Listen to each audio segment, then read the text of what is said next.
pretty easy, clear cut. He's not Satoshi. He's fake Satoshi.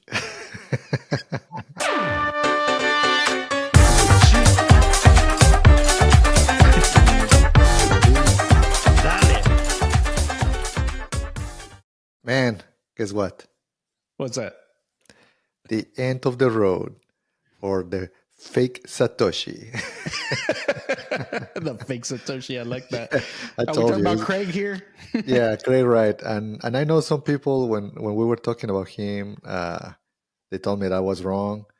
It's not me, man. It's the judge.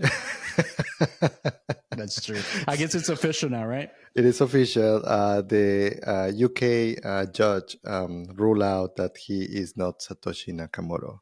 So kudos for COPA, which is the Crypto Open Patent Alliance. They won, and they're trying to. I think that they are doing a settlement, which is weird because this guy now is like, well, let's just settle this.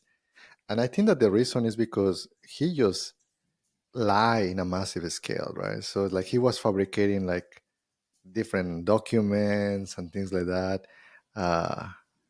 What's your take? Do you think that this fool is going to go to jail? Well, he probably deserves to go to jail for wasting everybody's time and lying in court. Essentially, I mean that's for sure. But this guy is actually he's got a lot of money. I think he's already a billionaire. So I don't know that if he does, it's probably not going to be for too long, right? Yeah. I mean, he owns like 1 million bitcoins. It's insane, man. In today's prices, is that's so true. And you know what? Like, speaking of that, like, why would he risk all of this? Like, he's got a ton of money, right?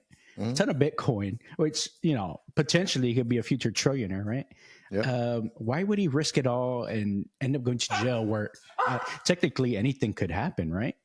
That doesn't make sense. It doesn't make sense. I'm not sure why. Maybe it's just pride, right? That he wanted to get that recognition and going at the end of the day, like, hey, I'm the creator of this, right? Which it literally backfired on him. So, but there's something interesting on all of this, because a part of the whole trial, a lot of the early programmers, they have to bring their emails and any interaction with Satoshi. So there were some early emails that actually kind of alludes to certain things. One of them is that there is obviously multiple theories. One theory is that Satoshi is a group of people, right? So and that was one of the ideas, that maybe this guy, he was part of that group. But when you're reading the emails from all of these programmers, it feels like it's almost one person, though. It's like, and not just that, it actually feels like the person might be even having a 9-to-5 job. It's interesting to even think of that, right? Some guy after work, all tired, he's like, okay, let me get back to my side project of Bitcoin. And he does this just on the side, it's kind of funny, and it's something that is changing the world. It's pretty interesting. So for those of y'all out there, working on your side projects, moonlighting, things like that, just know one day it could really blow up. It really, yeah, and it's really it's amazing, because the other thing, this guy, he put it on a forum, right? And there's a lot of stories on that forum. Do you remember the name of the forum? I think that it was the crypto called one or the no, cipher? actually there was another one. It was called Anti-State. Okay. So that was, I think that even the website, I need to check if it still exists, but there was another person that actually this person asked, is like, hey, do you need any help? I want to help on the project.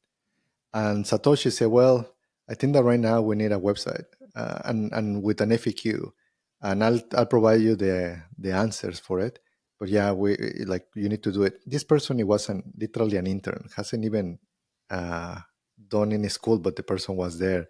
Mm-hmm. So very, very interesting that even some early developers are like just people that wanted to contribute to the cause. Yeah. I wonder if they got paid in Bitcoin. Doesn't matter, right? I mean, I think that if he was mining in the beginning. That's true. I mean, that's a thing. But did he have the foresight to actually do that? hard to tell. I think that some of my friends that they are techies, and we discussed this before. Sometimes they're not very savvy financially. Dude, they make good money. Like a lot of the techies, they make very very good money, but Hmm. they don't know how to invest it, right? And I think that is that financial literacy or that vision to be able to see how these things are going to turn out. Because even some friends they were mining, some of my friends they were actually buying, and I remember it's like they now they are kicking themselves because like, oh, I sold all my Bitcoin. That's true. I think a lot of folks that were on Silk Road early on also, because they're the ones that started using Bitcoin actually for buying and selling as a currency. You know, a lot of them, you hear the stories on Reddit where they're like, yeah, I used to have, 1,000 Bitcoin, but I spent it, on a comic book or some other kind of like drug or something online. It's like, so they got high for a day and missed out on like on holding like 10 Bitcoin. Like the It guy with the happens. pizza, Yeah, right? the guy with the pizza. Which is like he had the bitcoins. So like, who is willing to use buy these bitcoins from me, right? For what price? Hmm. And then suddenly, I'll send you a pizza, right? For I don't know if it was 1,000 or whatever amount of bitcoins, Yeah. but that's one of the stories in the early days. Yeah. So it's pretty interesting. But you do hear lots of stories like that. But like they say, you're gonna get Bitcoin at the price that you deserve. So if you're really into it, bite the bullet, buy Yeah, some. Not financial advice. yeah, and I think that there were multiple things on the Craig Wright kind of trial.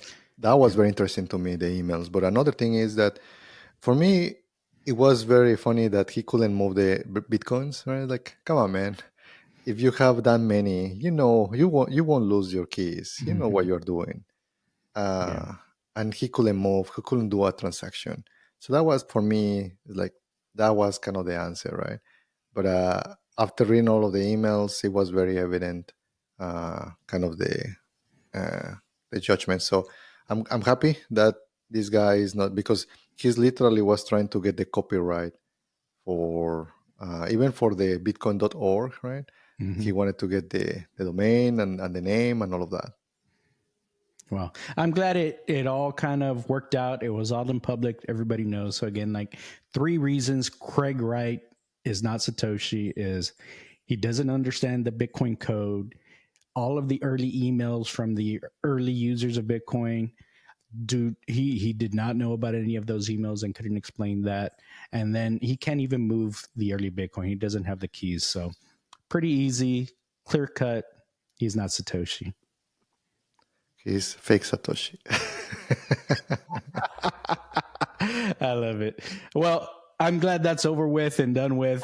We can move on from Craig Wright. I know that that is something that was always something. Now, he probably still has believers out there though, because I know we got some comments saying like he is the real, he is the real Satoshi, and you probably will never be able to convince those guys otherwise. But it Yeah, I is what mean, it is. he has his backers, right? And good for them. I don't know what they get, right? Just by protecting him. I think But that he came out with BSV, Bitcoin Satoshi Vision. Is that what it was? I think when he tried to fork it, something like that. I have no idea, man. I But probably still have BSV because they automatically gave you some when you held Bitcoin. true. The cash one. Okay. You know what? I think that's all we've got for today. I want you guys to like, subscribe, and comment. We'd love to hear from y'all. If you like the content, share with your friends. Make sure we get known and we start to get a little bit bigger. So we want to make sure that you guys have a good time. Mondo, anything else? No, peace out. Peace out. See y'all Peace. next time. Dale.